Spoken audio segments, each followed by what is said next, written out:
Qu'est-ce que vous pensez de la phrase de Bruno Retailleau ce matin dans le JDD? L'extrême gauche méprise l'attachement des Français à des réalités immatérielles, le patrimoine culturel, un mode de vie. Chaque peuple a le droit à une continuité historique, à préserver son être. Qu'est-ce que vous lui répondez? D'abord, je réponds à Bruno Retailleau que je ne suis pas à l'extrême gauche, pour commencer, puisque vous m'interrogez. Vous êtes où alors dans l'échiquier politique? La gauche, si vous voulez, la gauche radicale, c'est-à-dire la gauche qui pose et qui essaye d'apporter des questions en les prenant. C'est ça le sens du terme radical à la racine.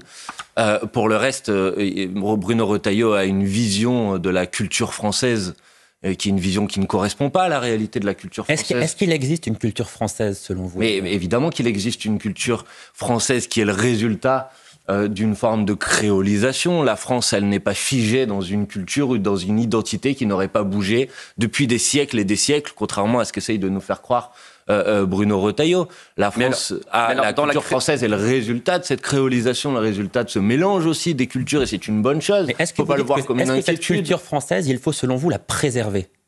Mais elle bouge, la culture française. À partir du moment où vous posez la question de sa préservation, c'est que vous rentrez dans le schéma sur lequel est aussi M. Retailleau, c'est l'idée d'une forme de culture qui serait figée, statique, depuis des siècles et des siècles. Ça ne correspond pas à la réalité, c'est une vision idéologique de la culture française.